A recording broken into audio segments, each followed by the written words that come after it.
ఓటుకున్న ఇల్వ ఓటేసే పబ్లిక్ కంటే లీడర్లకే ఎక్కువ ఎరకైతుంది. అందుకే ఒక్క ఓటు కోసం ఎన్ని వేషాలైనా వేస్తారు. ఆఖరిదాలు వచ్చే వరకు ఓటుకు ఎన్ని రూపాయలన్నీ ఇచ్చేటందుకు తయారుగా ఉంటారు. ఇగో గీ మర్మం బాగా తెలుసుకున్నాడు ఓ బిజినెస్ మ్యాను. ఏం ఉపాయం చేసిండో ఓ పరచుడురి.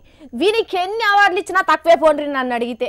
ఇల్లుగాల్లోనికి ఒక్కటే తొవ్వ, దొంగోనికి ఇంటి చుట్టూ తొవ్వలే అన్నట్టు లేని తొవ్వలు దొరకబడుతున్నారు దొంగ ఓట్లేసేతందుకు. ఇగో గివిటిని చూస్తున్నారు. ఇవి నిజం ఏళ్ళు కావు, అచ్చంగా నిజం ఏళ్ళ లెక్కుండే ప్లాస్టిక్ ఏళ్ళు. వీటిని ఏళ్ళకు దొడుకోవాలి, ఓటేసి రావాలి. 40 రోజులు నానబెట్టి తోమినా పోని సిరా పూసుకుంటే పూసుకోండ్రి, బయటకొచ్చి కొత్తేళ్ళు దొడుకొని పోతే చాలు ఎన్ని ఓట్లైనా గుద్దుకోవచ్చు అని మహారాష్ట్రలో ఓ ఇగ్రవంతుడు ఈ ప్లాస్టిక్ ఏళ్లను తయారు చేసి అమ్ముడు సురువు చేసిండు. గాలొచ్చినప్పుడే తూర్పాల పట్టాలి, దీపం ఉన్నప్పుడే ఇల్లు సగబెట్టుకోవాలి, గిరాకున్నప్పుడే దుగ్నం అమ్ముకోవాలని బగ్గ తెలివితేటలు ఉన్నట్టున్నాడు వాడెవడో.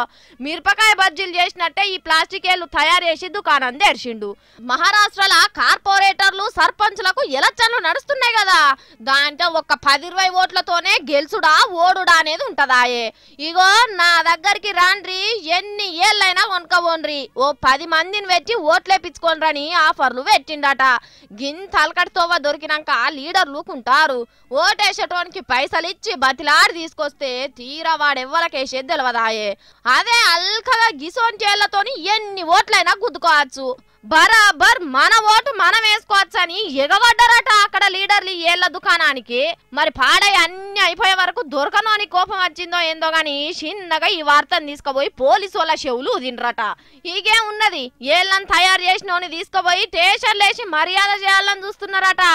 కానీ దేశంలో తెలివి ఎంతగానో పెరుగుతున్నదో చూసినారులా. కానీ ఇట్లా డూప్లికేట్ ఏళ్ళని తయారు చేసే బదులు డూప్లికేట్ ఓటర్లనే తయారు చేస్తే మంచిగుంటది కదా. ఏమో అట్లా చేసినా చేస్తారు కావచ్చు.